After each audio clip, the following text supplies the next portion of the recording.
Please, don't lift my skirt, she whispered, her voice trembling with pain and fear. But when the preacher's trembling hands brushed the blood-soaked fabric aside, what he saw carved into her flesh shattered his faith in a heartbeat. Words written in blood, a message left by men who believed cruelty could silence truth. In that moment, the man of God ceased to exist, and something else, something raw, human, and unflinching, was born in his place. This is their story of a preacher stripped of belief and a woman scarred yet unbroken, standing together against a world that sought to bury them. Follow my story to the end and comment the city you are watching from so I can see how far my story has gone. The summer sun in Texas hung like a molten coin burning through the sky with no mercy. Heat waves shimmered off the parched earth, and every step across the brittle ground stirred up ochre dust that clung to skin clothes and memory. The air was dry enough to split lips and parch a throat in minutes. Cicadas screamed from brittle sagebrush, their shrill chorus rattling in the emptiness. Reverend Elias Moore walked with no destination. His boots left faint prints across the scorched land, as if he were drifting in a dream he no longer wanted to wake from. He was 37 years old, but looked older, his face furrowed with worry, his hair prematurely gray at the temples. His sermons, once full of fire, full of promise, had turned hollow in his mouth. Every word he had spoken about God's mercy seemed to mock him now. The small whitewashed chapel at the edge of town with its steeple stabbing against the horizon stood behind him. He hadn't walked toward it today. He'd walked away. The preacher was tired, not of work, not even of sin, but of silence. He prayed and nothing came back. He preached and his own voice rang false in his ears. The Bible that had been his anchor since boyhood now felt like a weight he carried with no direction. Something inside him had cracked, and though he didn't yet know what he was searching for, he knew it wasn't inside the chapel. A whisper of sound cut through the shrill cicadas. At first Elias thought it was the wind twisting through broken wood. He paused, shading his eyes against the blinding glare. Beyond a scatter of mesquite trees leaning like old drunks against the wind stood a barn, or rather the bones of one. Its timbers were warped and gray. Its roof sagged inward like the back of a dying mule. The place was shunned, whispered about in town. Children dared each other to creep close and said it was haunted by cowhands who'd died in card games gone wrong. But the sound came again. Not wind, not an animal. A moan. Low. Broken. Human. Elias's throat tightened. Instinct pushed him forward, though a deeper instinct, the part that was tired, that wanted to leave burdens to other men, urged him to turn back. He could have walked away. Lord knew he wanted to. But his boots kept moving. The barn's door hung from one hinge. He pressed it open and the wood screamed in protest. A cloud of dust exploded into the air, filling his nose with the smell of decay-old hay rot and something sharper, metallic. Inside the light was dim shafts of sun poking through broken boards. Dust motes swirled in those beams like lost spirits suspended in air. Elias's eyes adjusted, and then he saw her. At first she looked like a bundle of rags thrown against the hay. Then he saw movement, a trembling arm, a face half hidden by matted hair. She was young, maybe 29. Dirt streaked her skin, her dress once blue, but now shredded, stained with filth and blood. Ropes bit into her wrists and ankles, tying her cruelly to splintered beams. Her hair, the pale color of wheat, stuck to her sweat-slicked cheeks, and her eyes, when they found his, held both terror and a fragile flicker of hope. Elias staggered forward, his boots crunching over straw. "Ma'am," he whispered hoarsely, as if afraid his voice itself might break her. Are you hurt bad?" She flinched at his nearness, her cracked lips parting. For a moment he thought she might faint. Then, in a voice like a thread, she breathed words that struck him harder than the sun overhead. "Please, don't lift my skirt." He froze. Her plea was drenched in shame and desperation. Elias's chest heaved. Every part of him wanted to honor those words, to turn his eyes, to preserve the last shred of dignity this woman clung to. But the blood, God help him, the blood was spreading fast, blooming across her thigh, soaking through the tattered fabric. He knew if he didn't act, she would die right there in that forsaken place. "I need to see," he murmured, his voice shaking. Her eyes widened, glistening with fear. She shook her head weakly, but her strength was nearly gone. Tears streaked the dirt on her face. Elias knelt, his hand trembling as it hovered over the torn hem. He felt like a sinner in that moment, caught between damnation and salvation. His heart hammered against his ribs, and then with a breath that burned, he lifted the skirt just enough to see. The sight stopped him cold. Carved deep into the pale flesh of her upper thigh were words, raw and ragged, seeping blood with every heartbeat. She saw too much. Elias's stomach turned. It wasn't just a wound, it was a message, cold, deliberate, calculated cruelty. His breath left him in a shudder. The God he'd been chasing through sermons and prayers felt impossibly distant. What kind of benevolent hand could allow this? The preacher's faith cracked, broke, and fell silent. In its place rose something else, rage, sorrow, and a clarity sharper than any sermon he had ever preached. This wasn't a soul to be saved. This was a life to be protected. Her voice broke again, trembling. "Don't let them find me." Elias bowed his head, not in prayer, but in a vow. "They won't. Not while I still draw breath." And in that ruined barn with the sun bleeding through broken wood, Reverend Elias Moore ceased to be the man he was. Something harder, truer, was born in his place. The barn seemed to exhale as Elias cut through the ropes. Each strand snapped with a dry crack like old bones giving way. Lydia Harper's wrists were raw purple with bruises, her ankles swollen where the rope had bitten deep. She winced but didn't cry out, her silence more haunting than any scream. Elias worked quickly, his hands trembling, his breath ragged. He had delivered sermons about sin and salvation with a voice that once commanded rooms, but here in this forgotten corner of the world, every word he'd ever preached seemed useless. His only liturgy now was action, loosening knots, easing her limp body into his arms, whispering promises he wasn't sure he could keep. "I've got you," he murmured almost to himself. "You're safe now. I'll get you out." The air inside the barn was heavy with the metallic tang of blood. Outside the heat blazed, but it felt cleaner somehow, freer. Elias shifted Lydia, carefully cradling her against his chest, as if she were a fragile relic. She was lighter than he expected, frighteningly so. Every step he took toward his cabin felt like both a burden and a vow etched deeper into his bones. Her head lolled against his shoulder, her breath shallow. Once her cracked lips moved. He bent closer to catch the sound. "They'll come back," she whispered. "Not while I'm here," Elias said, his voice iron where moments ago it had been ash. He adjusted his hold, his jaw set. For the first time in years, he wasn't speaking as a preacher. He was speaking as a man who had nothing left to lose but the truth in his arms. The walk to his cabin stretched endlessly across the sun-baked earth. Every cicada's cry felt like an accusation, every dust devil a ghost, watching him stagger beneath the weight of a woman the world had tried to discard.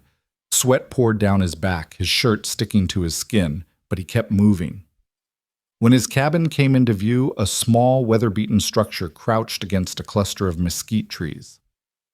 Relief nearly buckled his knees. He pushed through the door with his shoulder, the hinges groaning in protest. Inside the space was modest, a narrow bed, a wooden table shelves lined with jars of herbs and dried meat, and a fireplace blackened with old ash. Elias laid Lydia gently on the bed, wincing as she let out a broken moan. He fetched a basin, filled it with water, and began tearing strips from one of his shirts to make bandages.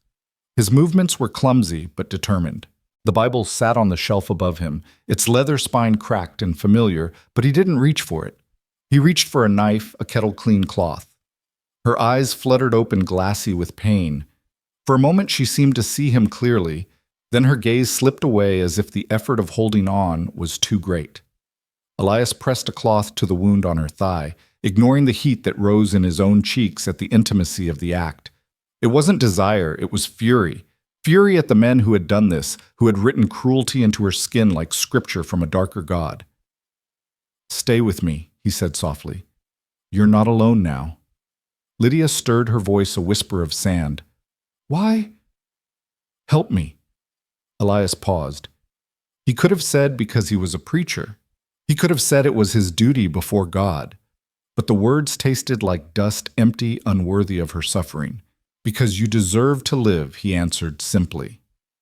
her eyes filled with tears, though none spilled. She turned her face toward the wall, too weary to respond, but something shifted in the air between them. All through that first night, Elias sat beside her bed, dabbing at her fever-changing bandages, whispering assurances he prayed she might hear through the haze of pain. Shadows danced across the walls as the fire flickered low. Outside, coyotes yipped at the edge of the dark, their cries carrying like specters across the plains. Elias stared into the fire, his rifle across his knees, and knew he had crossed a line he could never return from. He wasn't just a preacher anymore. He was a guardian. By morning, Lydia's breathing steadied, though sweat still dampened her brow. Elias spooned broth between her lips, patient as though feeding a child. She coughed, swallowed, and managed to whisper, "Name Elias Moore," he said. "And you." Her eyes flickered open, searching his face. Lydia Harper. The names hung in the air like vows. He nodded once firmly. "Well, Lydia Harper, you're safe here, and I aim to keep it that way." She closed her eyes again, but not before he caught the faintest trace of something relief fragile and fleeting but real. Elias leaned back, exhaustion pressing against his shoulders, but inside him a new fire stirred. He didn't know what tomorrow would bring or how long before Mason Graves's shadow fell upon his cabin. But one truth was clear: Lydia Harper had seen too much, and so had he. There was no going back. The days that followed blurred into a haze of heat, sweat, and quiet determination.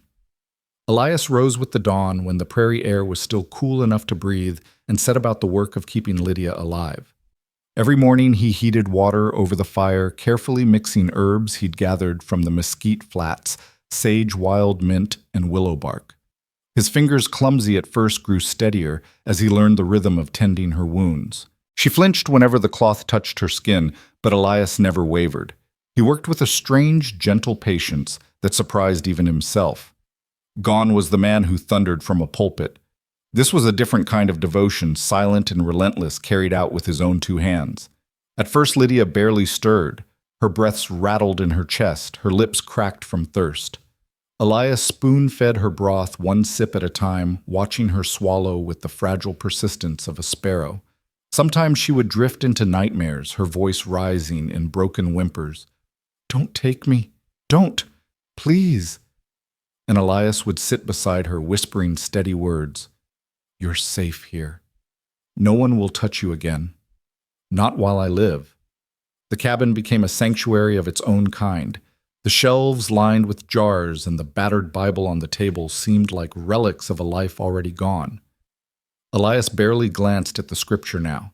Instead, he found meaning in the weight of a cool rag pressed against Lydia's fevered skin, in the slow rhythm of her breath easing in the faint flicker of strength returning to her eyes.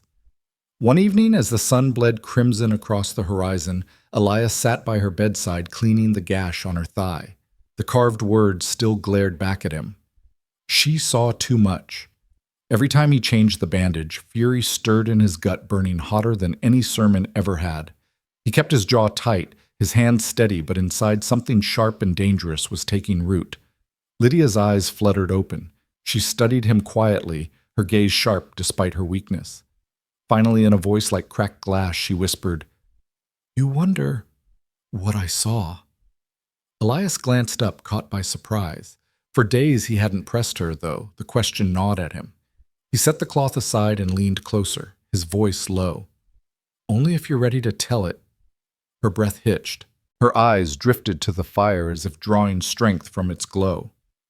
"Mason Graves," she said, and the name alone seemed to sour the air. Him and his men. They've been stealing land, forging deeds. Old Mr. Abernathy, he owned half the valley. They said he put a bullet in his own mouth. But I was there. I heard them laugh. They killed him. Elias's jaw clenched. Abernathy had been a fixture in the county, a stubborn rancher who built his spread from nothing. His sudden death had been whispered about, but no one dared question Graves's shadow. Now Elias understood why. Lydia's voice trembled as she went on. "I saw the papers. The real ones. Graves was switching them. He made it look clean. But I knew what he was doing. And when they caught me," she broke off, shuddering. Elias reached out his hand, hovering above hers, before finally settling gently over it. You don't have to finish, he said, but she shook her head, her eyes locked on his fierce despite the tears brimming there. They carved me like cattle so I'd never forget who did it, so I'd never speak. Her voice cracked, falling to a whisper. They wanted me gone, buried. The word seared into Elias's soul. He could almost see Mason Graves's smirk in the flames, hear the laughter of his men echoing across the plains. All those sermons about justice and forgiveness, what good were they against men who carved their cruelty into flesh? You told me once, Lydia whispered, her throat dry, that I wasn't alone. Do you mean it? Elias's hand tightened around hers. He looked her dead in the eyes, and for the first time in years, he felt no hesitation. I mean it with every breath I've got. For a long moment, neither spoke. The fire popped, throwing sparks against the stone hearth. Outside, the wind swept over the plains, rattling the cabin walls. Finally, Lydia closed her eyes, exhaustion pulling her under again. But her lips curved faintly, the ghost of a smile. It was the first time Elias had seen her look like something other than a shadow. When she slept, Elias sat back, staring into the flames. His old life seemed impossibly far away. The pulpit, the pews, the hollow sermons. He had spent years searching for God's voice in silence. Now he realized it had been here all along, not in Scripture, but in the act of standing beside someone who had been cast aside. He rose, moved to the window, and stared out across the darkening horizon. Somewhere out there, Mason Graves sat on stolen land, his hands dripping with blood. No preacher's prayer could wash away. Elias's fingers curled tight against the sill. The man of faith was gone. What remained was a man of flesh and will, bound to a scarred woman who had seen too much. And Mason Graves would pay for every mark carved into her skin. The following week passed with the kind of silence that was heavy, not empty. It pressed down on the small cabin, filling the space between every word and gesture. Elias moved with the calm discipline of a man whose life had shifted into a singular purpose. He gathered herbs, cleaned wounds, stoked fires, and cooked broths. Each act was a prayer in itself, not to a God who had abandoned him, but to the fragile, fierce soul lying on his bed. Lydia grew stronger, though her body still bore the map of violence. The bruises on her wrists and ankles faded from deep violet to a sickly yellow. The wound on her thigh, though raw, began to knit together beneath Elias's careful tending. Yet it wasn't her body alone that began to heal. Something in her gaze, once clouded with pain, now carried a sharper light. One morning, as Elias tightened a fresh bandage around her thigh, Lydia's eyes fixed on him. You believe me, she said softly. Elias looked up, surprised. Of course I do. Her lips trembled. No one ever has.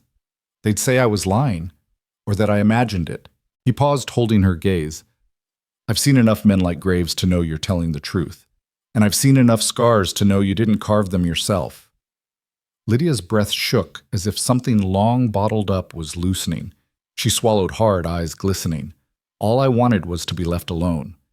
But I heard what I shouldn't have, saw what they were doing with those papers. And now my skin carries their warning. She pressed a trembling hand to her thigh. Sometimes I wish I'd died out there. The words struck Elias like a hammer. He leaned forward, his voice low but steady. Don't you say that. Not ever again. She blinked at him, startled by the force in his tone. You're here, Elias continued, his hand still cradling hers. You survived what they tried to do. That makes you stronger than any of them. Don't let them steal what's left of you. Lydia stared at him, her lips parting. For a moment, silence stretched taut. Then almost imperceptibly, she nodded. From that day, her silence shifted. It no longer felt like despair, but like trust, fragile, unspoken, but real. She began to speak more, telling him fragments of her life before Mason Graves's shadow fell over it. A small farm outside Amarillo, parents buried in the red earth, days of hard work and nights of quiet. She had known peace once, and she wanted it again. Elias listened. He found himself drawn not just to her words, but to the way she carried them with honesty, with a survivor's grit. Each story she told was another stone laid into the foundation of something neither of them could name yet. By evening, when the fire crackled and shadows stretched across the cabin walls, The silence between them was no longer suffocating. It was companionable, filled with unspoken understanding. Elias would sit at the table cleaning the bore of his rifle while Lydia stirred stew with slow, careful motions. Their eyes would meet across the small room, and in that glance was more than any sermon he had ever delivered. Still the weight of her confession lingered in his chest. Mason Graves's name was a rot that spread across the land. Elias couldn't escape it, not even in sleep. He woke some nights with his heart pounding, his hand gripping the rifle before he even knew why. The preacher's robe he once wore felt like a costume now discarded in the dust. What he carried instead was resolve, steel, bone-deep, unflinching. Lydia noticed the change. One afternoon, as Elias returned from fetching water, sweat darkening his shirt, she watched him set the bucket down with quiet precision. "You don't preach anymore," she said. He glanced at her, wiping his brow. "I haven't had much reason to." "But you still speak," she countered, her voice measured. "Every time you sit with me. Every time you don't turn away." Elias froze, taken aback. "You think your faith died in that barn?" Lydia went on, her gaze steady. "But I see it every time you stay. You've traded words for deeds, and maybe that's the truest kind of faith there is." For a long moment, Elias couldn't speak. Her words hit him deeper than any scripture ever had. He lowered himself into the chair by her bed, his eyes searching hers. "Maybe," he whispered finally, "but it feels less like faith and more like fury." Lydia tilted her head, the faintest shadow of a smile crossing her lips. "Then maybe fury's what keeps us alive." The firelight flickered across her face, and in that moment, Elias realized something had shifted between them. She was no longer just the woman he had rescued. She was his equal in resolve and fire. And though neither spoke it aloud, both knew the peace in that cabin was fragile. Mason Graves was still out there, and men like him did not forgive witnesses. The days bled into one another, yet something subtle and powerful began to grow inside the little cabin on the edge of the plains. It wasn't peace.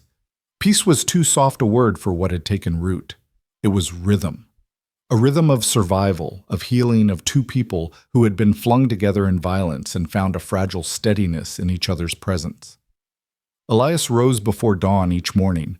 He split kindling, fetched water, and prepared the day's fire. By the time the sun lifted above the horizon, he was boiling herbs for Lydia's wounds. His hands, once rough from years of clutching a Bible and the reins of a tired mule, had found new purpose in binding cloth and stirring broths. Lydia, though still weak, grew stronger with each passing day. The hollow look in her eyes softened. Her cheeks began to flush with life. She learned the contours of the cabin as if they were her own, moving slowly from bed to table, sometimes to the door, to feel the cool dawn breeze on her face.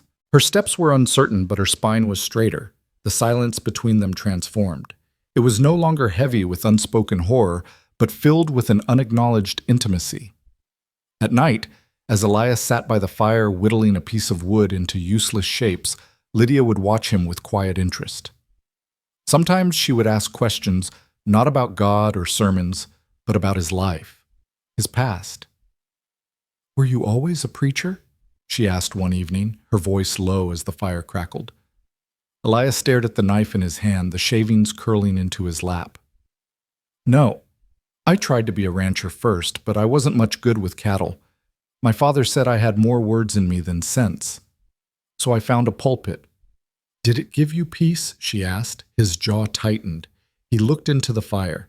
"It gave me something to do with my hands, and it gave me something to say to people who needed hope." His eyes flickered to hers. "But it didn't give me peace. Not the kind you're asking about." Lydia absorbed his words, her gaze soft but searching. "Maybe peace isn't what we're meant to have," she murmured. "Maybe just truth." The statement lingered in the air heavier than any sermon. Elias found himself staring at her longer than he meant to. The way the firelight traced her cheekbones, the way her hair, still matted in places from weeks of pain, caught the glow. She wasn't just surviving, she was remaking herself before his eyes. As her strength grew, Lydia insisted on helping with small tasks. She stirred the pot over the fire, folded strips of cloth for bandages, even tried her hand at mending Elias's torn shirt. Her stitches were uneven, but he wore it proudly as though it were a uniform. "You don't have to do this," he told her one afternoon, when she insisted on sweeping the floor, leaning heavily on the broom. Her eyes, sharp and determined, cut through him. I do, because I refuse to let them leave me helpless. Elias didn't argue. He only nodded, his throat tight with respect he didn't quite know how to voice. But even as their bond deepened, the shadow of Mason Graves lingered like a storm on the horizon. Elias knew it was only a matter of time before the man's reach extended here. Sometimes at night he stood outside the cabin, rifle in hand, staring out across the moonlit land. Every sound of coyotes, every rustle of wind through mesquite made his pulse quicken. One evening, Lydia joined him at the door, leaning against the frame. Her hand brushed the wood for balance. "You're waiting for them," she said simply. Elias glanced at her, the rifle heavy in his arms. "I don't know when, but they'll come. Men like Graves don't let go of loose ends." She nodded, her expression grim but steady. "Then let them come. I'm not afraid anymore." Her words sent a chill through him, not from fear, but from the steel in her voice. This woman, carved and branded, had been left to die. Now she was staring down the same men who had tried to erase her, and she wasn't trembling. She was ready. Elias studied her in the dim light, his chest tightening with something he hadn't allowed himself to name. Affection, admiration, something dangerously close to love. He pushed the thought aside, telling himself there was no room for such feelings with danger looming. But the truth simmered, undeniable. Inside, the stew bubbled softly, filling the cabin with the smell of herbs and broth. The fire popped, sending sparks into the shadows. For a few moments, they stood together in silence, watching the vast Texas sky stretch endlessly above them. In that silence, Elias realized something that startled him. He no longer felt the void of faith gnawing at his soul. What filled him now was purpose. Lydia's survival had become his scripture. Protecting her was his only sermon. And though the night seemed calm, he knew it was the calm before the storm. The calm that settled over the cabin wasn't peace so much as borrowed time. It came in small mercies, a morning breeze sneaking through the cracked window, the steam that drifted from a tin cup of broth, the way Lydia's color returned by increments too small to measure, until one day Elias noticed she no longer looked like a ghost in his bed. He fixed the shutter that banged in every wind, stitched a tear in the curtain, and went out to split kindling as if the ordinary chores could hold the world together for one more hour. By late afternoon, the heat would ease and the sky would grow tempered blue glass rubbed with smoke. Lydia could make it from the bed to the chair by the table, and sometimes when she was stubborn and angry enough at her own weakness, to the door. The first time she reached the threshold and put her palm against the frame, she stood there breathing like a runner after a hard sprint. Elias watched from the hearth with a caution that had no place in sermons. He was learning how to move in a room with another person's pain, how to keep a step's distance and still be near enough to catch her if she wavered. "You don't have to prove anything to me," he said. Her mouth twitched. "I'm not proving it to you." They ate early that evening, a thin stew thickened with flour and a pinch of dried sage that made the small place smell like something other than wood smoke and medicine. Lydia's hand trembled on the spoon, but she finished the bowl without spilling a drop. She watched him while he cleaned the tin, her eyes following the everyday ritual, like it was a story she hadn't been told before, the way he rinsed, shook, and set it upside down to dry on the shelf. She noticed how he wiped his hands on a rag out of habit, how he stood in the same patch of floorboards each night, as if that square of wood kept him from drifting out to where the darkness crouched. "Is it hard to focus?" she asked. The question hung in the air with the steam. He dried his hands, slowly buying himself a breath. She wasn't asking about the pot or the dishes. He could feel the meaning in her voice like a draft through chinks in the wall. "Sometimes," he said. Then, sometimes not at all. "Which is this?" Her eyes didn't flinch. He took in the small room, the fire, the chair. She'd claimed her hair pulled back with a strip of torn muslin. Her jaw set in a way that told him there were parts of her no knife could touch. He understood then that the only honest answer would be a bare one. "You make it easy to forget everything else," he said. It wasn't eloquent. It wasn't even the kind of line a former preacher should say. But truth had sharpened in him the way a whetstone brings an edge back to a blade. He felt it as a relief to say the thing and not hide behind words that fit better in a book than in a body. The fire popped. Lydia's eyes softened, though she did not smile. "I don't want to be a reason you forget," she said. "You aren't." He moved a step closer, cautious, as a man approaching a skittish horse. "You're the reason I remember what matters." She exhaled a tremor, leaving her shoulders with the breath. Her gaze drifted to the bandage wrapped high on her thigh beneath the hem of a clean skirt he'd found in a box of old things. When she looked back, the courage in her face was not the kind that shouts. It was the kind that stays. "I used to think I could live quiet and be left alone," she said. "There's a kind of faith in that, I guess. The world leaves you be if you keep your head down. But that was a lie I told myself. I won't be small for them again." "You won't," he said. She studied him. "What did faith feel like for you before?" "Like water I kept ladling into a well that wouldn't fill," he said after a long moment. "I could hear the dipper scrape, and I could feel my arm ache, but the bottom was dry. I don't know how else to say it." Her eyes flicked toward the shelf where his Bible sat, with a clean strip of dust around it. A small, bright outline that proved it hadn't been moved in weeks. "And now it feels like waking up and doing what needs doing," he said. "It feels like choosing not to turn away." She nodded, then reached for the cane he'd carved from a mesquite limb. She pushed herself to her feet. He didn't move to steady her, not yet, because he had learned that help offered a beat too soon can feel like another kind of rope. She crossed the small space between them with steps that were careful but her own. "I'm going to say something out loud," she said, "so I can't pretend I didn't say it." "All right. I don't want to be touched without being asked again. Ever." Not by anyone, she said first, and the words came clean like a rule set down for the living. Then after a breath, "But if I were to ask, I want to know you'd hear me." He didn't reach for her. He held her gaze and let the silence steady. "I hear you," he said. "I'll hear you every time." The line of her throat eased. She lifted a hand not quite halfway. "May I?" she asked. "Anything you want," he said, and it came out rougher than he meant, not with hunger, but with relief. She placed her palm against his chest, a light weight over the steady beat there. He didn't move. The room itself seemed to listen, the wood, the fire, their own shared breath. Her fingers curled, not to grasp, but to feel that he was real warm and still. He covered her hand with his for the span of one breath, and then let it go. "That's enough," she said softly, deciding for herself. He nodded, something grateful and unnameable moving under his ribs. Later the wind picked up. It came in from the flats with a lonely sound brushing the mesquite and lifting a powder of dust that made the moonlight look like water. Lydia lay awake with her eyes on the ceiling's dark boards, listening. When the night noises changed, Elias felt it too. He rose from the chair by the hearth and crossed to the door, lifting the latch in a motion that had become a kind of prayer of its own. "Coyotes," he said after a minute, standing on the threshold. "Far off." "Do you think about them?" Lydia asked from the bed. She didn't have to explain who them was. "I try not to think." "I try to be ready," he said, not turning. He could feel her watching the set of his shoulders. "Readiness is a kind of thinking," she said. He huffed a breath that wasn't quite a laugh. Then, yes. He bolted the door and came back in.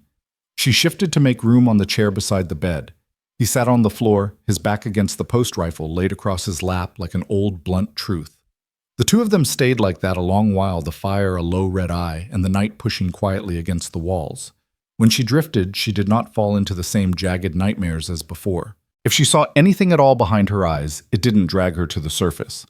In the morning, she asked if he'd cut her hair. It had tangled where sweat and fever had matted it, and she wanted it off her neck. He said yes, before she finished the sentence, fetched the knife, boiled it, then laid a cloth across her shoulders.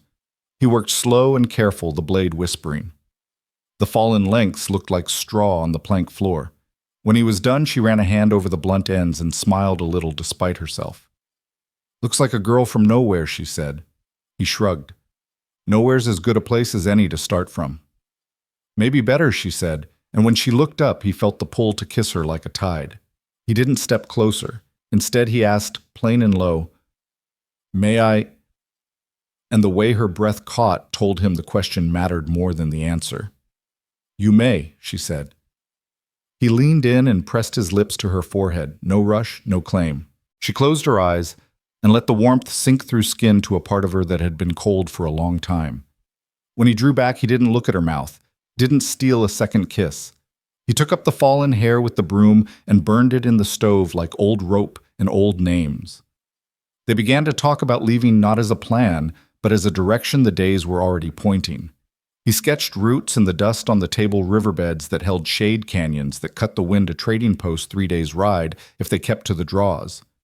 Lydia listened and asked sharp questions where water ran, where the ground rose to give a view where a man could hide and wait with a rifle. He saw not for the first time that her mind had been honed by more than fear. It had been made precise by choosing over and over to keep living. "We can't take much," he said. "Blanket, food, water, powder. You'll ride the mule. I'll walk when the ground is bad." "I can walk," she said quick. "You can," he agreed. "And you will. But you'll ride when you need to. That's not a concession. It's a tactic." Her mouth tipped with the smallest dangerous smile. A tactic, she said, trying the word on her tongue like it tasted of iron and victory. That night, a line of clouds shouldered the horizon, bruised, dark, and heavy. Lightning stitched pale veins between sky and earth, too far for thunder to reach them yet. Elias stood with his palm against the door, feeling the wood vibrate with the first faint gusts. Lydia wrapped the shawl around her shoulders and came to stand beside him. They looked out together. "Storm?" she asked, maybe he said. Or riders pushing hard. The wind fell still a held breath. Somewhere in that quiet, the future hunkered down like an animal waiting to spring. Elias set the bar across the door. Lydia laid her hand on the wood, then on his arm. Not for help this time, but for company. He didn't say, "Be not afraid." He said nothing at all, and the silence between them felt like a wall they both had their shoulders against. When the first far tremor finally reached them, it was impossible to say whether it was thunder climbing the sky or hoofbeats crawling out of the earth.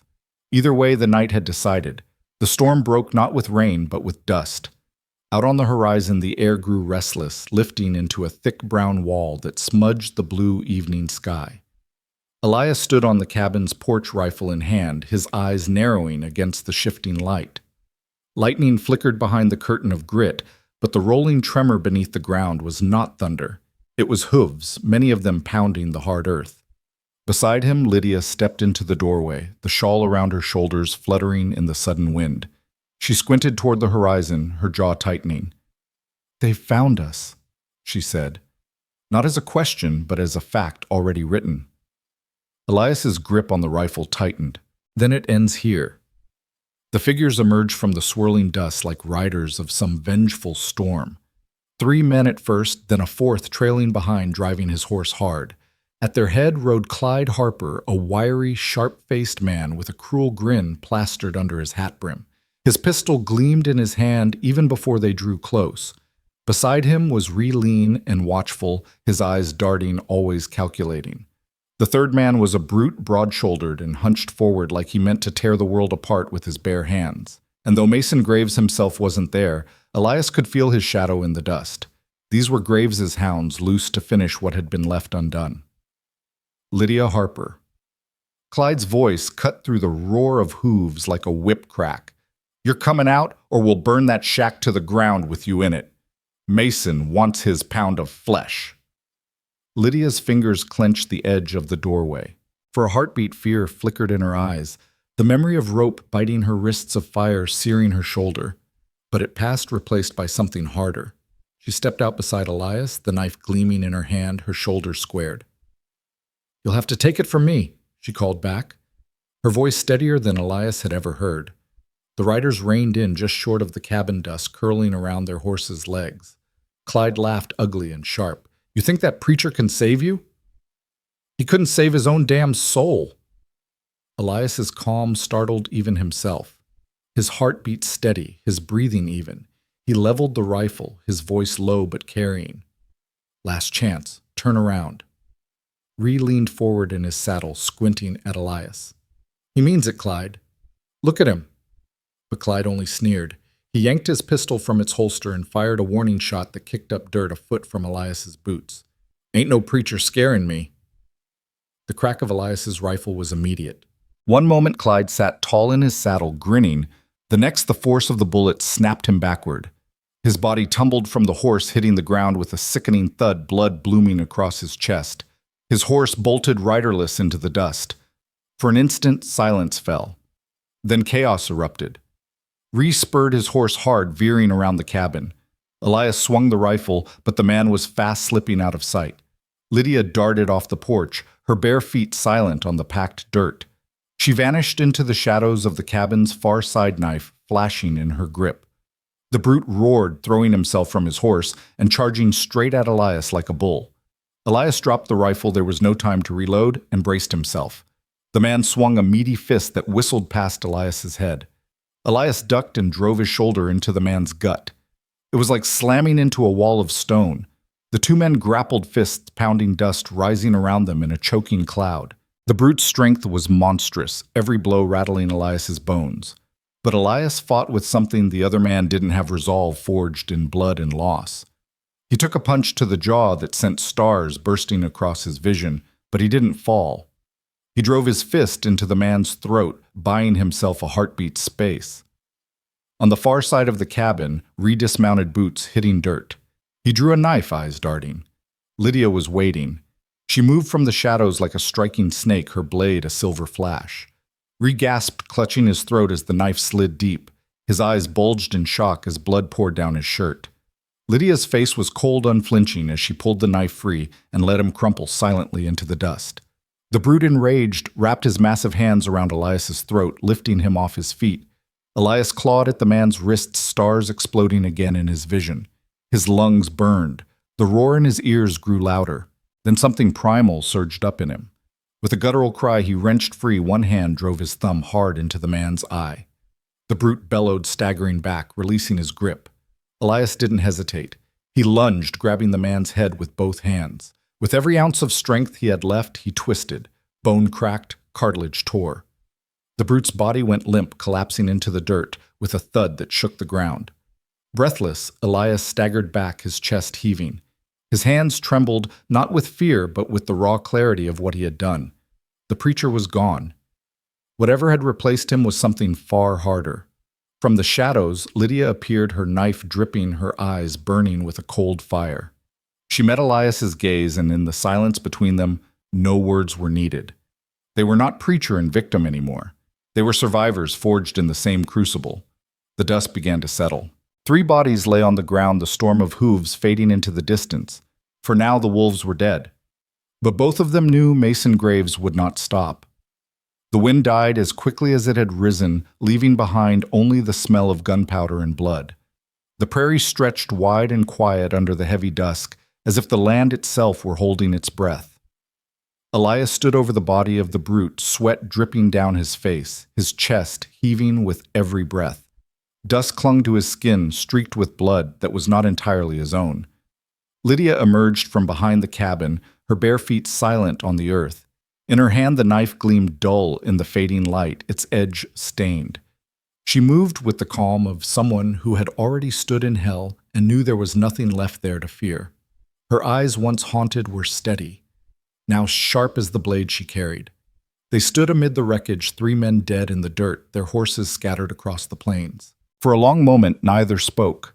The silence was heavier than any sermon, filled with the knowledge of what they had just done and what it meant.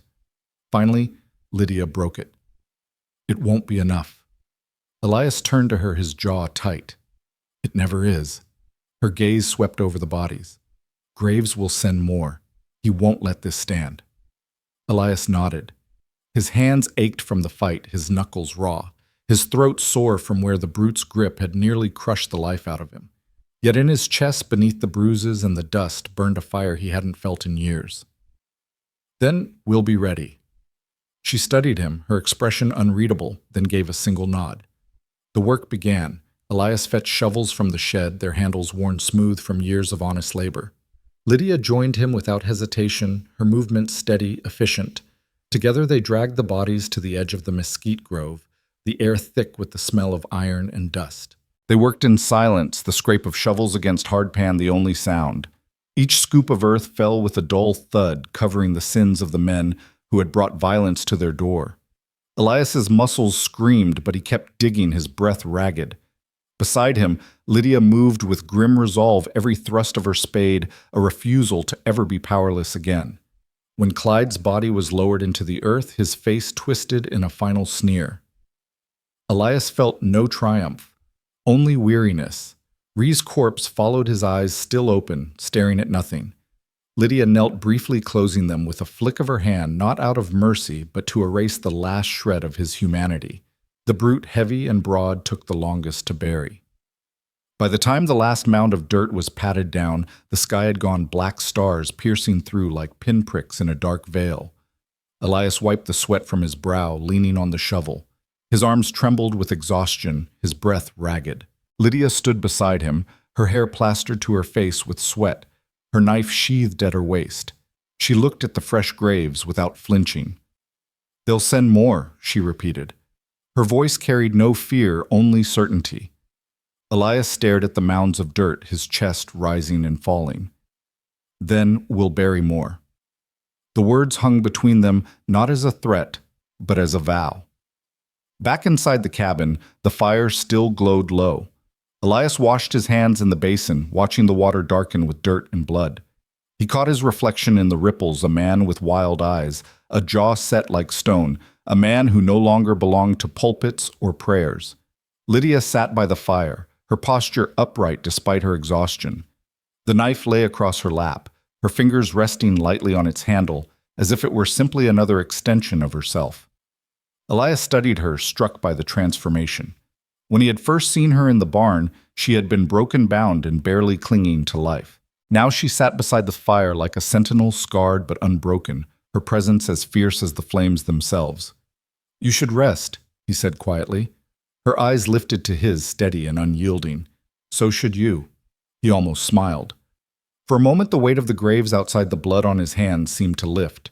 He lowered himself into the chair across from her, the silence between them no longer heavy, but filled with something new. Respect, resolve. A bond forged not in softness, but in fire.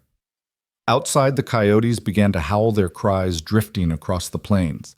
Elias listened, his hand resting on the rifle that leaned against the table. He no longer thought of those howls as distant or haunting. They sounded like a warning carried on the wind. The wolves were still out there. And next time, Mason Graves would come himself. They did not speak of sleep, only of what still needed doing. The graves outside were mounded smooth, but the night had settled wrong like a coat put on inside out, and everything in the cabin felt touched by what had happened. Elias poured out the bloody basin and scrubbed it with lye until the wood of the washstand creaked. He pulled the rug straight, swept grit and ash, and a rusty trail he would not name toward the door, then carried the sweepings to the mesquite where the wind would take them. Lydia stripped the bedding and fed the stained linen to the fire, not because flame could make a thing clean, but because it could make it gone. When she was done, she stood a moment with her palm over the heat. "I used to believe a good burn drove out bad luck," she said. Elias set the poker down. "Maybe it does. Maybe it just keeps your hands busy so your mind doesn't break." She looked at him through the wavering heat and nodded once as if he'd answered something she hadn't asked. He fetched a fresh quilt from the trunk and shook it over the bed. The quiet between them held not empty anymore, but thick with the way two people move around what can't be said without cracking open. Near midnight, he stepped outside. The sky was clean and black, star-pricked and indifferent. The three mounds by the mesquite ran in a crooked row, already blending back into the earth. A night wind combed the grass and whispered over the fresh dirt as if tucking it in. Elias's knuckles ached where they'd split. His throat carried a faint bruise the size of another man's hands. He flexed his fingers and felt the ghost of bone and cartilage yielding under his grip. It did not sicken him the way he thought it would. It didn't thrill him either. It sat in him like a stone weight, to be carried, nothing more. Inside, Lydia had set the table to rights and rinsed the tin bowls until they squeaked. She had braided what was left of her hair back from her face with a strip of muslin. It made her look younger and harder at once. When he came in, she handed him a cup. "Water," she said. "Nothing blessed about it, just wet." He drank and let the cool spread down into the heat at his core. "We can't wait here," he said, setting the cup down. "Graves will hear, if he hasn't already." "I know. We'll leave at first light, travel the draws, stay off the ridges. There's a spring east of the arroyo. We'll fill there." He spoke like a man measuring boards for a coffin. Not grim exactness was its own mercy. She listened without flinching. "I can ride by morning." "You'll ride," he said, and lifted a hand when she opened her mouth. "And I'll walk when the ground is bad. Pride is a poor mule. It'll throw you when you most need carrying." For the first time that night, she smiled a small, quick light that didn't reach her eyes but warmed the room anyway. "Fine," she said. "We'll use the good mule and keep the stubborn one penned."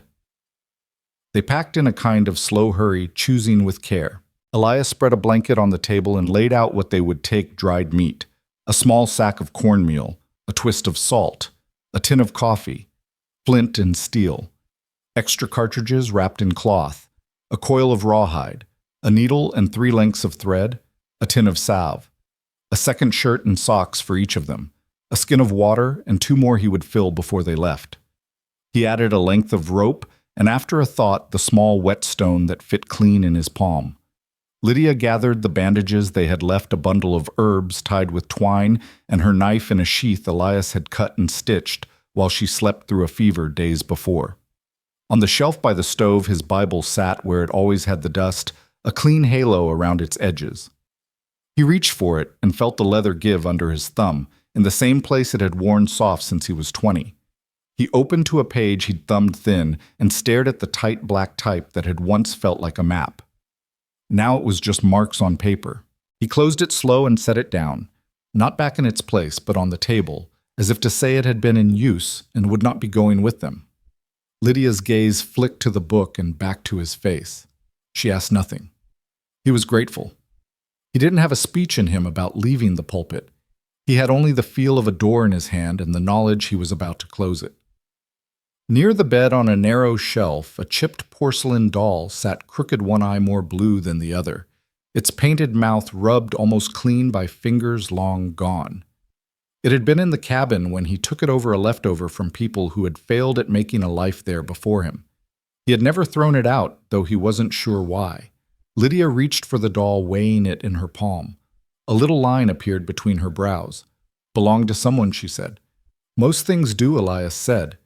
She turned the doll once and set it back down carefully, not claiming and not rejecting. "She can keep watch," Lydia said, "over the part of us that stays." They slept in shifts. When it was his turn to close his eyes, he didn't. He lay on the floor by the bed, the rifle within easy reach, and watched the fire settle into a low red stare. The cabin talked to itself, beams ticking the stove throat, sighing. Outside, coyotes lifted and lowered their long notes until the night pulled them thin.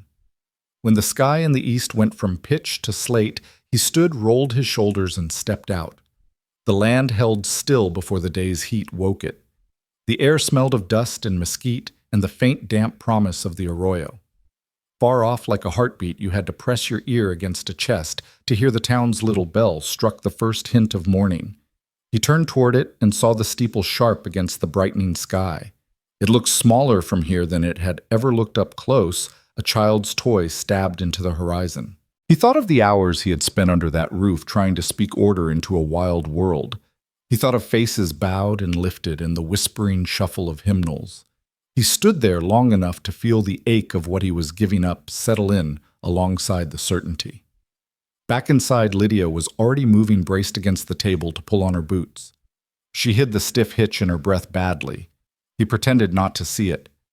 He tied the bedroll to the mule, cinched the cinch, and checked the girth twice. He filled the water skins from the barrel and shouldered one for himself, handing the other up to her once she was settled in the saddle. She took it without thanks, which pleased him. Thanks had been spent between them on harder nights. He paused at the threshold. The room looked stripped, and yet more itself the way a face looks after a long cry.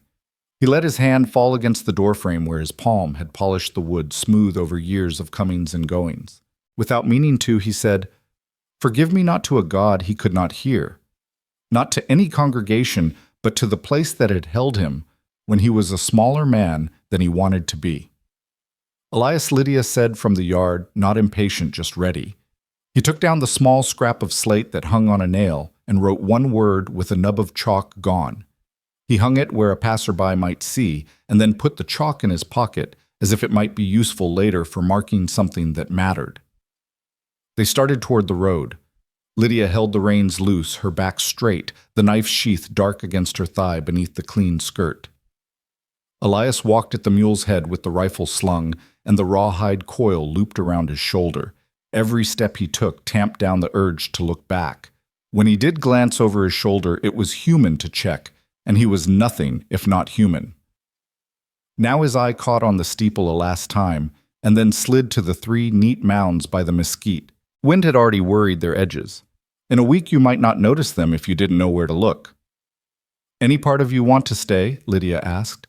"Wanting's not the same as choosing," he said. "True enough." They made the creek by full light. He cupped water into her hands and watched her drink like a person teaching herself the ease of it again. They filled the skins and moved on, keeping to the shallow cuts where mesquite and catclaw gave shade and concealment. Twice they halted and stood still while distant riders crossed a ridge like black nails hammered into a bright board. The riders didn't turn. The 2 of them didn't breathe until they were gone. By mid-morning, the sun had burned up the last of the mercy in the air. Heat lay on the land like a command. They pressed on anyway, skirting a dry wash that funneled wind like a throat. Lydia let the mule pick its careful way and said without turning, "When I was a girl, my mother told me you can tell the kind of person a man is by how he leaves a place." "How's that?" "She said some folks leave it worse, and some leave it cleaned, and the best leave it ready for the next soul." Lydia shifted a little in the saddle. "We left it ready." He thought of the doll the bed made, the swept floor the Bible left open to air on the table. "We did," he said. They kept going until the light got blunt and the land stopped throwing many shadows. At the edge of the flats, a cottonwood leaned over the dry throat of the arroyo like a tired sentry. Elias shaded his eyes and scanned the far country. No dust plumes, no flicker of sun on metal. The horizon ran unbroken, a ribbon of red earth under a white sky. "From here," he said, pointing, "we cut east another mile, then swing north through the low breaks. There's a trading post in 3 days if we walk like we mean it." Lydia reached down and touched his shoulder. "We mean it," she said. He nodded, and they moved. The mule's hooves made a steady hollow sound. Elias's boots answered in time. The line between leaving and gone thinned behind them until it snapped with a sound only the 2 of them would ever hear. Ahead the land didn't promise anything but distance. Sometimes that is the only promise worth trusting. Toward noon, as the heat clawed higher and the air gave up any pretense of kindness, Elias glanced back once more. The cabin was a small square now, the steeple a stitch of white thread, the graves an idea. He reached up and touched the rim of his hat like a man acknowledging a passerby and faced forward again. Beside him, Lydia sat straight and quiet, her shadow riding with her like a second woman who owned a different past. They didn't speak. They didn't need to. The road ahead held them both in the same hand, and it was enough to be moving. The sun crept higher until the whole world seemed made of fire and dust. The mule's ears flicked against flies, its hooves crunching the dry earth in steady rhythm. Elias walked at its head hat, pulled low sweat running in rivulets down his neck. Lydia rode quietly, her hand resting on the saddle horn, her knife still at her hip. The land around them offered no mercy. Flat cracked, shimmering with heat. By mid-afternoon, the horizon quivered with a mirage, and every breath felt like it had to be dragged through cotton. They stopped beneath a mesquite grove, the only patch of shade for miles. Elias untied a water skin and handed it up. Lydia drank slow, and measured though he could see the thirst burning behind her restraint. She wiped her mouth and passed it back. "You should take more," he said. "And leave you less?" she asked, arching a brow. "I've got years of drought behind me," Elias replied. "1 more hour won't kill me." She studied him, then shook her head. "You think you're harder than you are." "Hard enough," he said simply, and hung the skin back on the mule. They sat in silence for a while, listening to the dry wind sift through branches overhead. The shade was thin, but enough to breathe easier. Elias leaned against the mule's flank, eyes half closed, but his hand still rested on the rifle propped against his knee. He knew better than to let his guard down, not when Mason Graves's reach was as long as the horizon. Lydia broke the quiet. "Tell me something true, Elias. Something you've never told anyone." He looked at her, taken aback. Her eyes were sharp, unyielding, but there was no mockery in them. She wanted the truth plain as the dust. "I don't believe in heaven anymore," he said, the words falling heavy. "Not the kind I used to preach. I used to promise people they'd see fields of gold and rivers clear as glass. But all I see now is earth. Earth to work, Earth to bury, earth to carry us when we're gone. Lydia nodded slowly, as if she'd expected that.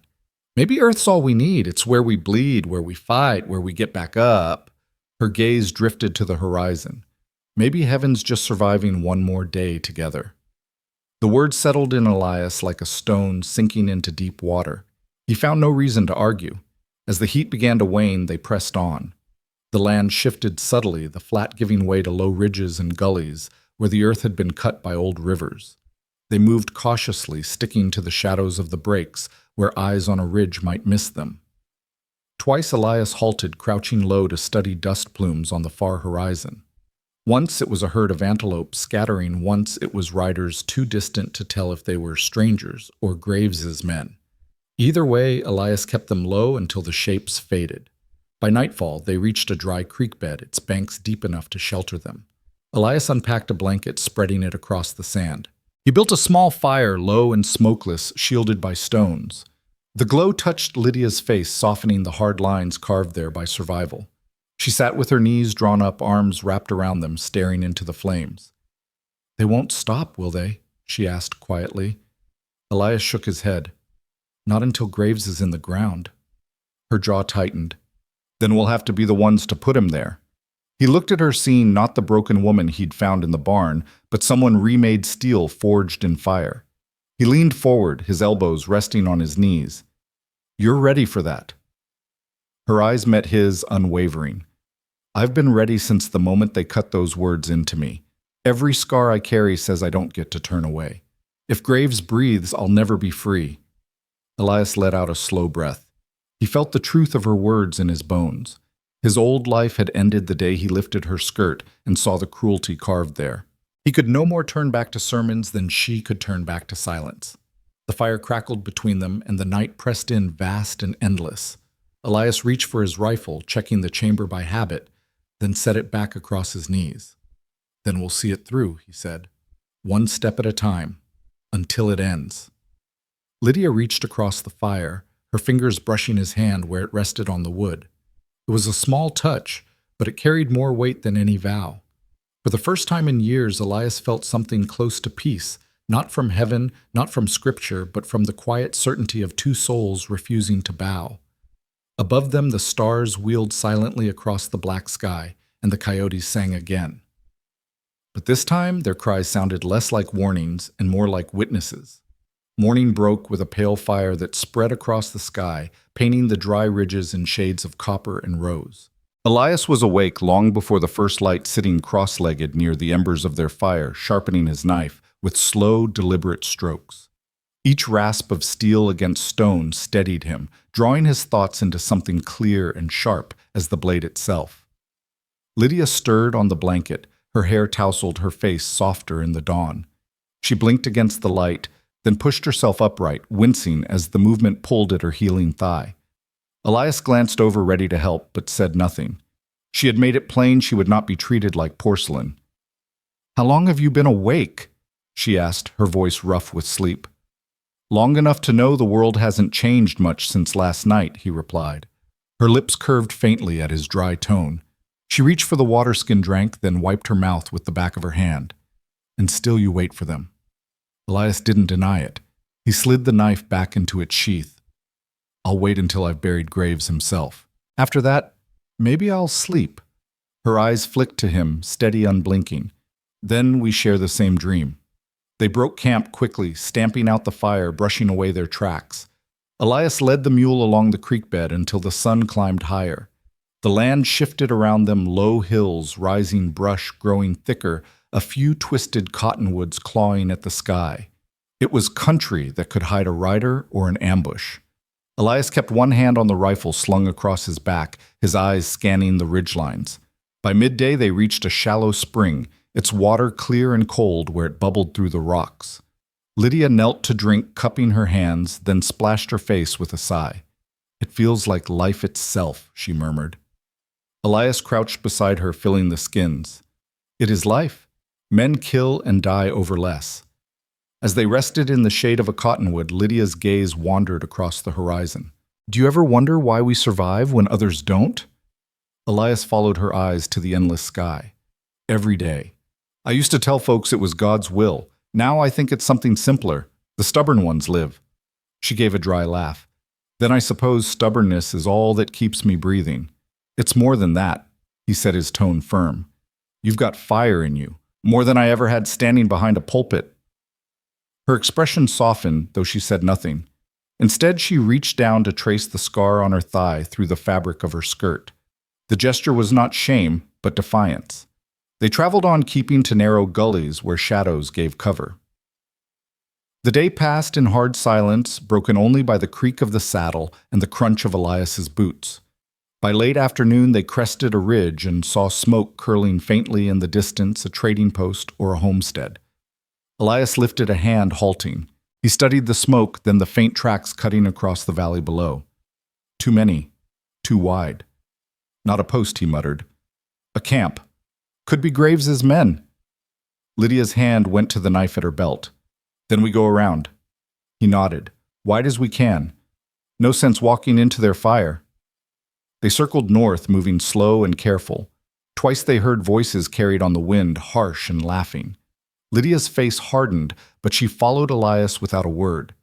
When the camp was finally behind them, she let out a breath she hadn't realized she was holding. That night, they stopped in a narrow canyon, the walls rising high enough to block the wind. Elias built another small fire, barely more than a glow. As they ate dried meat and hard bread, Lydia studied the flames, her expression distant. When I was in that barn, she said quietly, I thought I'd die with no one to carry my name. Just another body in the dirt. They wanted me erased. But you found me. Elias looked at her, his face shadowed by firelight. I didn't find you. You held on long enough for me to get there. You saved yourself. Her eyes met his, fierce and unyielding. No, you stayed. That's what saved me. The silence stretched between them, charged, alive. Elias felt something stir in his chest, something dangerous and undeniable. He wanted to reach across the fire to take her hand, to promise her more than survival. But the crackle of flames and the whisper of the wind reminded him the storm was not over.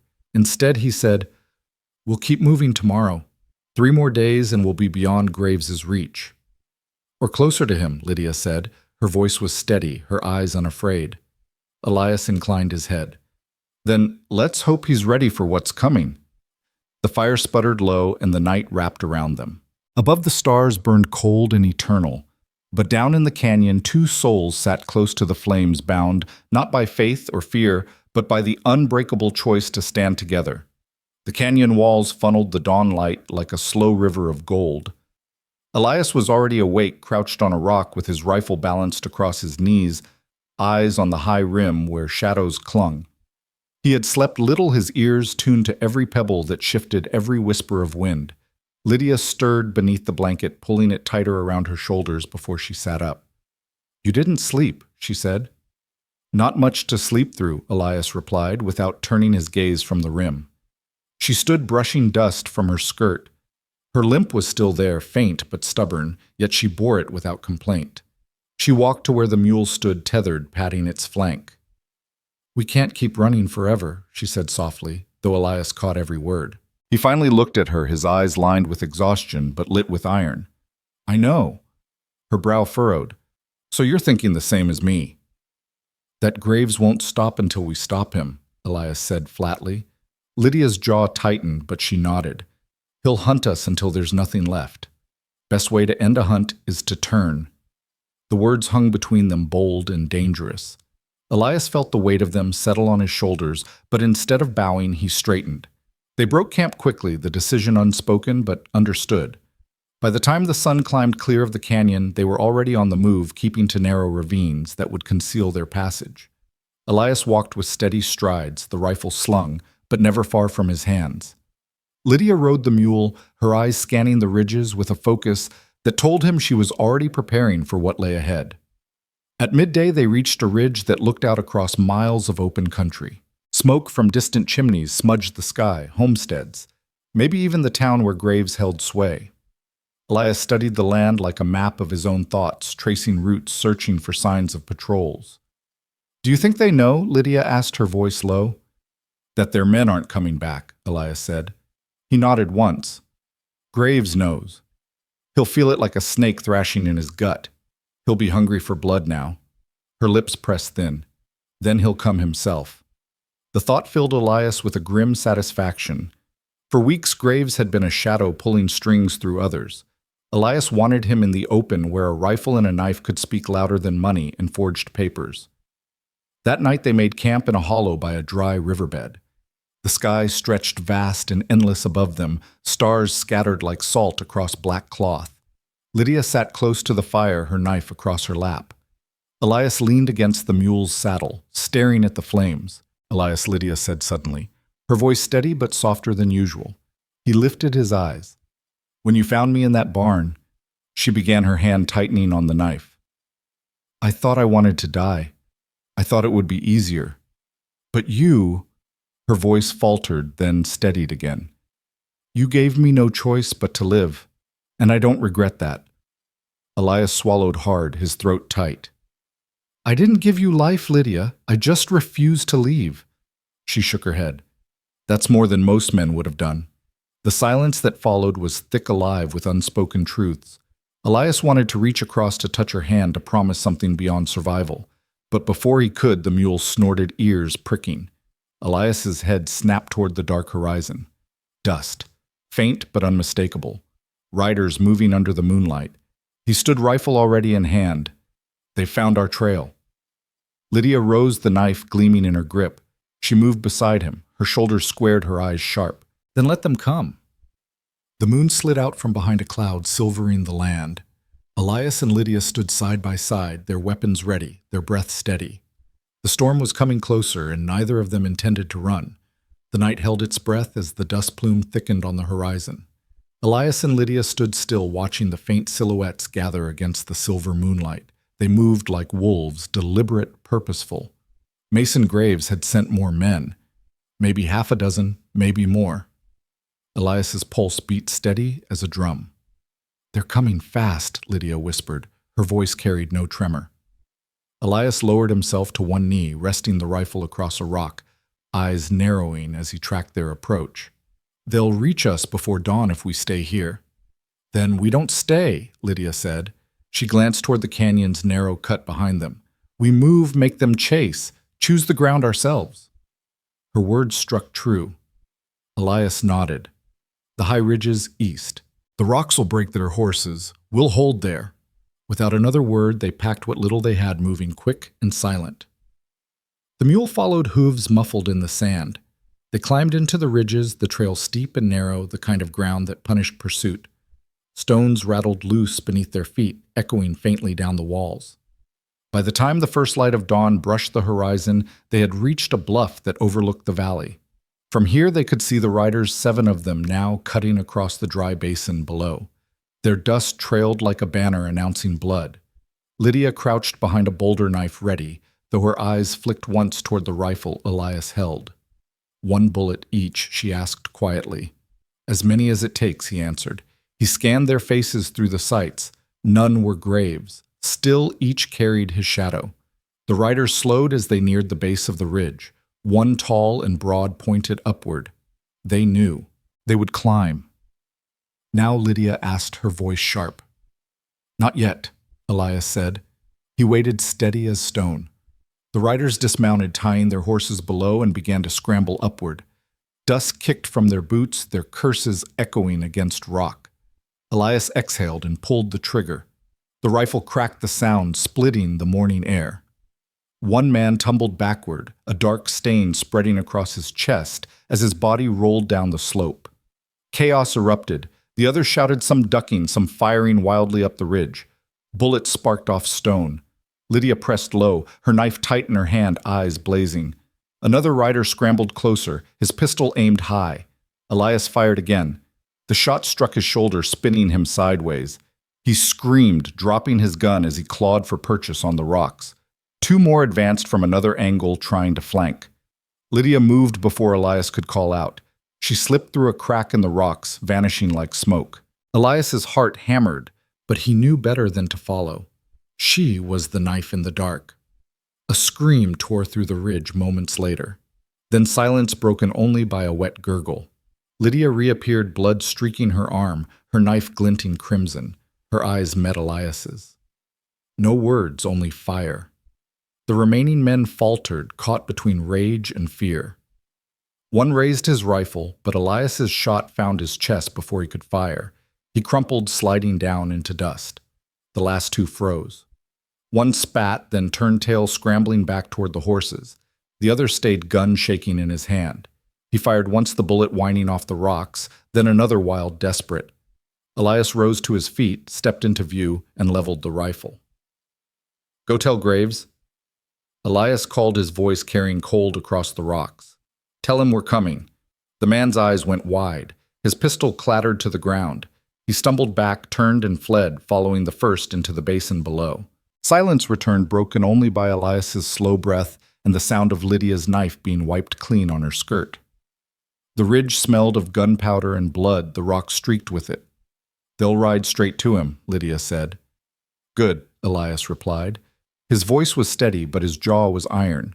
"Let him know. Let him be ready, because next time it's him we're burying."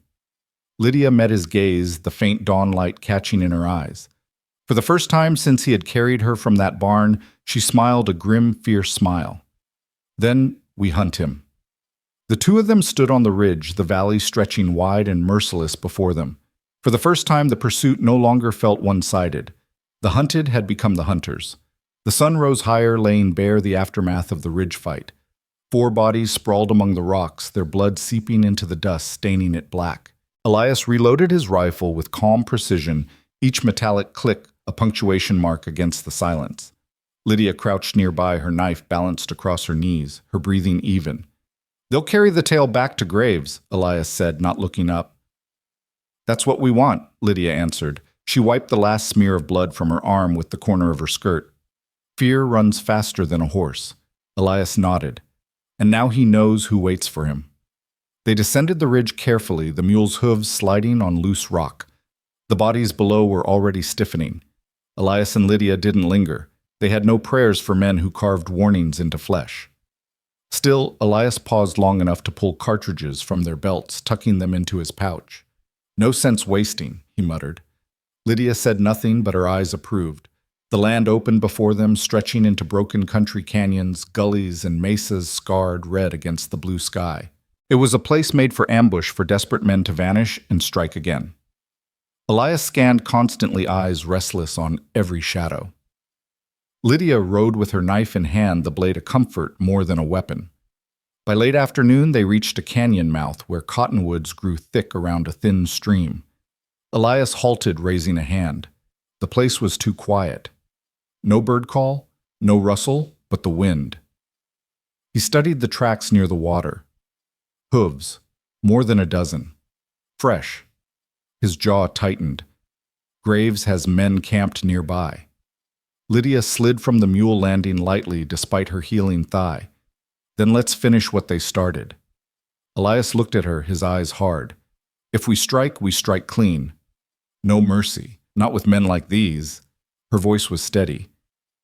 "Mercy is what they carved out of me." They moved into the canyon's shadows like hunters, their steps silent, precise. The camp revealed itself slowly, tense, pitched in a clearing, a fire smoldering low. 6 men lounged near it, rifles close at hand. 2 more tended horses at the edge of the trees. Their laughter carried on the still air, harsh and careless. Lydia's fingers tightened on her knife. Elias touched her shoulder, signaling patience. He lifted his rifle, sighted carefully, and fired. The first man by the fire dropped before his laugh was done. Chaos erupted. Men scrambled for rifles, shouts, tearing through the canyon. Lydia darted low fast, striking one of the horse tenders before he could raise his gun. Her knife slid quick and sure, and the man collapsed in silence. Elias fired again, another body slumping near the flames. The canyon filled with smoke, gunfire cracking against the stone walls. Elias moved with lethal calm, every shot deliberate. Lydia fought like a shadow flashing between trees, her knife finding throats and ribs with merciless precision. When the echoes finally faded, the clearing was littered with still bodies. Smoke curled upward, mingling with the metallic tang of blood. Elias lowered his rifle, chest heaving. Lydia stood over the last man she had felled, her knife dripping. Her eyes found Elias's, and for a moment silence bound them tighter than any vow. They'll know now, she said. Her voice was low, steady, unshaken. Graves will feel us coming. Elias nodded. And he'll know it won't be his men facing us next time. It'll be him. The firelight flickered on their faces as they stood amid the wreckage. The preacher who once preached of salvation and the woman carved with cruelty had become something else entirely, predators stalking their tormentor. Above the canyon, the sky turned deep red as the sun sank. The land itself seemed to bleed in anticipation of what was still to come. Night pressed down heavy, the canyon holding the scent of smoke and death long after the gunfire had faded. Elias and Lydia did not linger in the clearing of bodies. They stripped the camp of what was useful cartridges, water skins, strips of dried meat, and set fire to the rest. Flames climbed the canvas of the tents, crackling loud against the stillness, painting the rock walls in savage orange. "Leave nothing for him," Elias muttered as he kicked over a half-burned saddle. The blaze was more than destruction. It was a signal. A mark in the night sky Graves could not ignore. Lydia stood beside him, her face lit by fire, her knife still dark with blood. She didn't flinch from the sight. If anything, her eyes gleamed with fierce satisfaction. By dawn, they had pushed miles deeper into the broken country. The land was harsher here, jagged ridges, dry gullies, spindly pines clinging to cracks in stone. The mule trudged under the weight of their salvaged supplies. Elias walked in silence, rifle across his chest, every sense alert. Lydia followed close, her limp all but gone, her presence steady as a shadow. It was midday when they came to a plateau that overlooked the valley. Far below, like ants crawling across sand, rode a column of horsemen, dozens. Elias's stomach knotted. This was no small hunt. Graves had gathered his strength. Lydia came to his side, her eyes narrowing as she counted the riders. "How many? 20, maybe more," Elias said. "And one at the front. Look there." She followed his gaze. A tall rider, broad-shouldered hat pulled low, rode a black horse. Even at this distance, the man's presence burned like a coal. Mason Graves. Lydia's breath left her in a hiss. So it's true. He's coming himself. Elias's jaw tightened. He wouldn't trust anyone else after what we've done. They stayed hidden until the riders vanished into a canyon far below. Then Elias turned to Lydia. "It'll be soon. One way or another." She nodded, her expression set like stone. "Then we finish it." That night, camped beneath a canopy of twisted pines, the weight of the coming clash hung over them like a storm cloud. Elias sat sharpening his knife, the steady scrape of steel on stone filling the silence. Lydia sat opposite, mending a tear in her skirt, though her hands trembled faintly. Finally, she looked up. "Elias, when it comes, I don't want mercy. Not for him. Not even the kind you'd give an animal." Elias met her gaze. "He won't find mercy. Not from me. Not from you." The crackle of the fire filled the hollow spaces between them. Then Lydia whispered, "I used to pray that God would save me, that he would strike him down. But now I don't think God has anything to do with it. It's us. Just us." Elias set the knife aside. His voice was low, rough. "Maybe that's the truth of it. Maybe faith isn't waiting for heaven to answer. Maybe it's what you do when heaven stays silent." Her eyes softened, though they still burned. "And what do you believe now?" He looked into the fire, its flames flickering against the scars of his past. "I believe Graves is a man, flesh and blood, and that means he can bleed. That's all I need." The night stretched on, restless. Coyotes yipped in the distance, their cries echoing like mockery. Neither Elias nor Lydia closed their eyes for long. Their bodies were weary, but their hearts beat sharp, ready. When dawn came pale and cold, Elias rose and shouldered his rifle. Lydia tied her hair back with a strip of cloth, her knife at her belt. They exchanged no words. None were needed. The hunt was no longer a chase. It was a march to the final reckoning. The morning air was brittle, sharp as glass, the kind that cut into lungs with every breath. Elias and Lydia moved east, climbing into higher ridges where the earth rose jagged and unforgiving. The plateau gave them a vantage point across the valley floor, and for hours they tracked the dust trail of Graves's riders, weaving through canyons below. Graves wasn't hiding. He wanted them to see. He wanted them to know he was coming. Lydia adjusted the strap across her shoulder, eyes locked on the dust plume. He's parading his strength. Elias's jaw worked as he studied the horizon. Strength makes men careless. He thinks numbers shield him. He tapped the worn stock of his rifle. They don't. By midday, they reached a narrow pass carved by centuries of wind. Stone walls loomed high on either side, shadows stretching long over the sand. Elias halted, running his hand over the rock face. "This is it," he said. Lydia frowned. "An ambush." Elias nodded. "They'll ride through here, too narrow to spread wide. They'll be bunched rifles useless until the first few clear." He glanced at her. "We'll make our stand here." She studied the ground rocks above for cover, narrow choke below escape paths in both directions. Her lips curved in a grim smile. "A coffin if we fail. Then we don't fail," Elias answered. They set to work stacking stones for firing rest, scattering sharp rocks across the path below to slow horses. Lydia gathered brush and piled it at the canyon edge, a torch ready at hand. If pressed, they would turn the narrow pass into a furnace. By the time the sun began to sink, the trap was ready. They crouched behind the rocks, the silence heavy, broken only by the mule shifting its weight farther up the ridge. The land itself seemed to wait, holding its breath. And then dust. Riders appeared at the far mouth of the pass, sunlight glinting off their rifles, their shouts echoing faintly between the walls. Graves rode at the front, his black horse tossing its head as if eager for blood.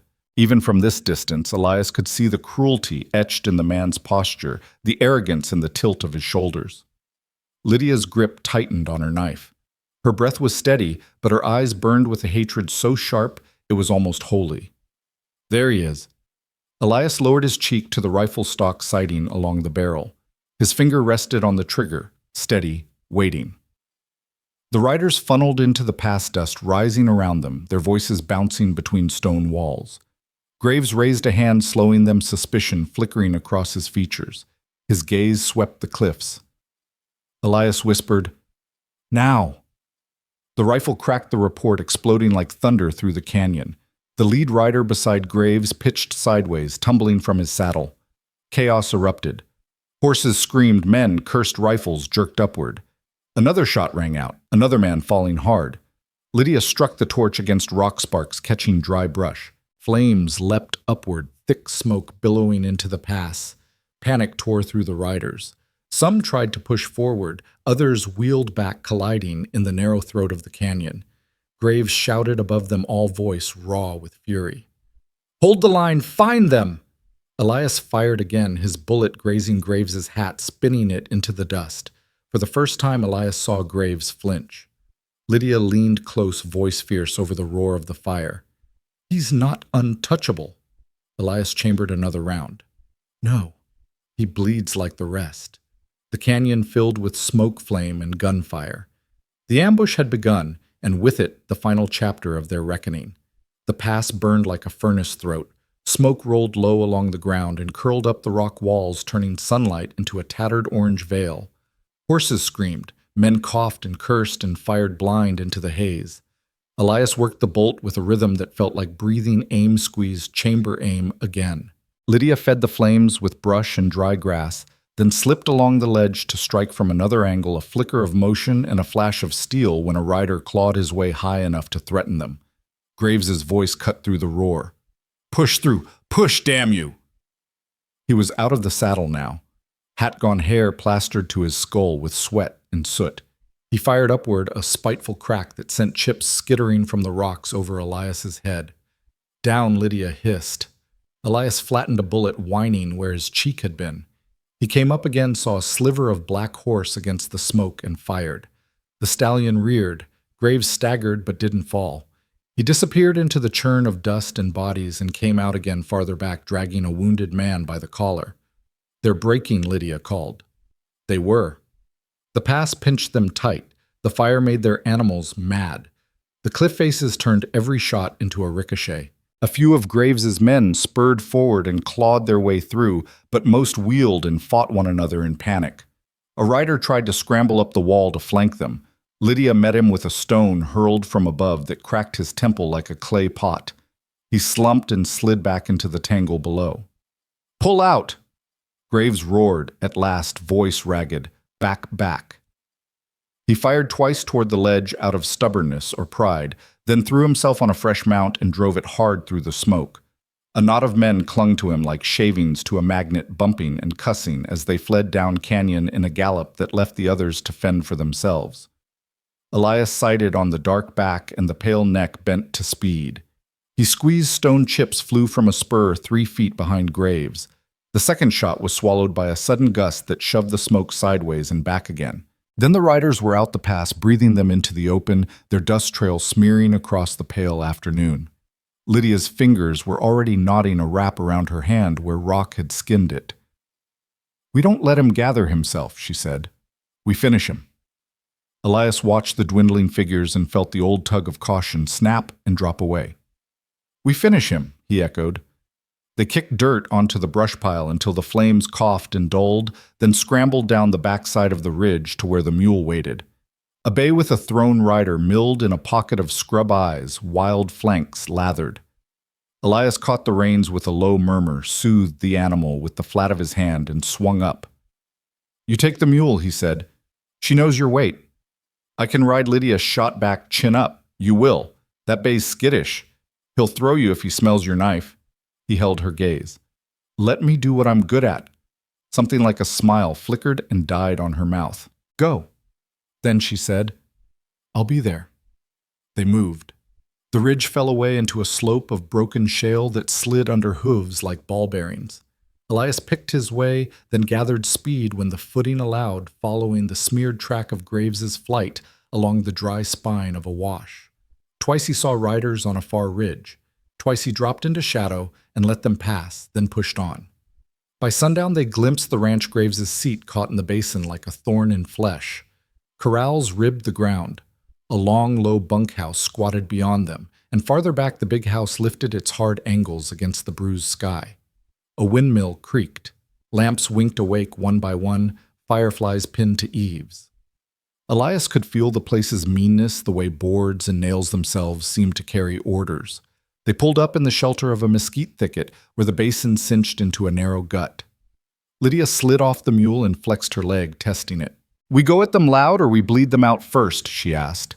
"Both," Elias said. He pointed with his chin. "Horses first. Turn them loose to make a storm.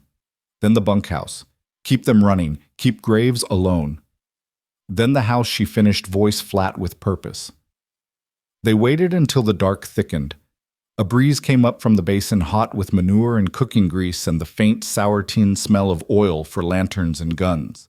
Voices drifted, laughter forced too loud, the scrape of a chair, the tired quarrel of men who'd ridden hard and didn't like what they'd found at the end of it. They slid from the mesquite and ghosted along the fence line. Elias cut a section of wire with slow bites from the pliers he'd carried since his ranching days. Lydia slipped through and crossed the dark ground like a spill of shadow. Her knife low, her breath even. She reached the corral gate, lifted the latch without a sound, and began to slip halters. The horses, restless from the day's alarms, rolled their eyes but quieted under her hands. One snorted. She laid her palm on its nose and breathed warm against its muzzle until it settled. Elias moved to the bunkhouse, keeping to the eaves. He peered through a warped pane. 10 men, maybe 12. A few nursing bruises, one asleep with his boots on and a bandage gray with road dust around his shoulder. No Graves. Good. He eased along to the side door, found the oil barrel half hidden under a tarp, and tipped it. It sloshed thick and slow into a shallow trough he'd kicked in the dirt. He left a thin, glistening line across the step and along the sill like a fuse. Lydia appeared at his shoulder, eyes bright in the dark. "Ready," he whispered. "Ready," she said. He struck the flint against steel. A spark dropped, caught, grew into a little violet tongue that licked the oil and then ran quick and hungry. Flame crawled along the sill. Someone inside laughed at a joke. A voice near the door said, "You smell that," and the latch lifted. Fire took the jam with a greedy woof. The man at the threshold yelled and stumbled back. The others surged toward the door and then away as heat hit their faces. Lydia heaved the gate wide. A bay shouldered through, then another. A minute later, the corral was a churn of bodies and flying hooves. Horses slamming the gap and bursting out into the yard, with the crazed joy of escape. Men shouted, tripped over benches, grabbed for rifles, couldn't find boots. One fired at the sky to turn a gelding. The shot spooked 3 more into a run that bowled him into the dust. Graves, someone bellowed. Fire Elias didn't wait. He moved along the back wall of the big house, found the service door, and shouldered it. It gave with a crack and a smear of paint. Lydia ghosted in behind him. The hallway smelled of beeswax and old tobacco. Rugs swallowed their steps. A lamp burned at the far end, steady as if the house itself hadn't heard the riot outside. They found him in an office large as a church nave, maps nailed to the walls, a glass case with deeds laid neat as gravestones under the pane, a big desk with a green-shaded lamp, and a bottle of good whiskey sweating on a silver tray. Mason Graves stood behind the desk with a revolver already raised calm enough to scare a sane man. Soot streaked his brow. His lips peeled back from his teeth in something that wasn't a smile. "I wondered when you'd show," he said. His voice filled the room like a hymn. Elias didn't waste a word. He fired. Graves rolled to the right. The round shattered the lamp and threw the office into a jungle of light and shadow. Graves fired back. The ball sang past Elias's ear and spat plaster from the door jamb. Lydia was moving before the dust settled, sliding to the map case and shattering it with the heel of her hand. Glass fell, deeds skittered. "Careful," Graves crooned, crouched low, gun hand steady. "Those papers are worth more than your life, girl." Lydia's laugh was raw and small and perfect. "You tried to make my skin worth less than a paper," she said. "Didn't take." He fired at the sound. Wood splintered where her shoulder had been a breath before. Elias shot again and hit the whiskey. Amber fire leaning leapt and ran across the desk. Lamps in the hall threw their glow into the room through the broken doorway. Outside, a horse crashed into a fence and men cursed in 3 directions at once. Graves ducked behind a bookcase and emptied his cylinder through it, wild, furious, flinging splinters like rain. A round grazed Elias's forearm, hot as a branding iron. He swore through his teeth, dropped to a knee, and drew the knife he'd honed at dawn. The room smelled like old books and new fire. Preacher Graves said, breathing hard now, "You of all men should know there ain't any final justice here, just the price a man's willing to pay." Elias rose slow, a shadow among shadows. "Then pay yours," he said. Graves lunged left, aiming to flank, and met Lydia instead. She came out of the corner like a storm low and closed her knife a flash. He swung the pistol at her head. She slipped inside the arc and drove steel across his wrist. The gun clattered. He grabbed for her hair. She'd cut it short. His hand closed on nothing, and she used the surprise to step past him and put the blade where words had been carved into her. Not high, not wild, precise, earned. Graves made a sound like a man trying to spit out his own name. He staggered and struck the edge of the desk, sending the burning whiskey into his shirt. Flame kissed cloth. He flinched, and Elias was there, his own knife driving true under the ribs, the way an old rancher puts mercy into a wounded animal. Graves sagged in the circle of their 2 bodies, as if the earth had decided to take him back quick for the sake of everything left alive on it. He slid to the floor. The room went very quiet. Somewhere far away, a window shattered from heat. Boot heels hammered across a yard. A mare screamed and then didn't. Lydia stood breathing hard, the knife point down her hand steady, even as blood slicked her wrist.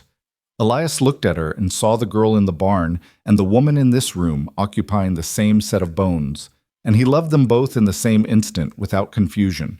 He crouched and put a hand on Graves's chest. Nothing. He took Lydia's hand and squeezed once. "It's done," he said. "Not till we salt the earth," she answered, voice low. They worked fast. Elias tore deeds from drawers, ledgers from shelves, anything that smelled like ownership stolen with ink instead of iron. Lydia raked them into a canvas sack, then into another. She paused over one document, the Abernathy deed, and held it in both hands. Her face went still. She folded it once, twice, slid it into her bodice. "For the truth," she said. Smoke was climbing the walls now, feeling with black fingers along crown molding and books. Elias grabbed the lamp from the hall and tipped it on the curtain. Fire crawled with greedy grace. They backed away, coughing eyes streaming. They crossed the threshold and pulled the door to, and the sound it made was not a slam but a lid settling on a coffin. Outside the yard was a confusion of fleeing men and half-broken horses. The bunkhouse fire had jumped to the porch roof. Sparks rode the wind toward the corral and the hay rick beyond. Elias put 2 rounds in the air and shouted, "Run!" and they ran because there was no wage worth what the place had become. They moved through the chaos, untouched bodies parting around them without knowing. At the edge of the yard, Lydia stopped and turned, watching the big house take flame along the eaves like a crown. "He carved into me to make a story last," she said softly. "Now this one will last instead." Elias took the bay's reins and the mule's lead rope and pressed them into her hand. "Time to go," he said. They rode out by the same narrow gut they'd come through. Behind them a roof beam went, and then another, and the house slumped in on itself like a man dropping to his knees. The wind lifted heat across the basin. The stars above looked the same as they had all his life. Neither of them spoke. There would be words later about deeds and marshals, about names put right, and land returned, and where 2 people go when the world they fought in burns out behind them. For now the red road ran in front of them, and their shadows rode long and parallel along it, and their hands found each other in the space between saddles, a simple bridge stronger than rage.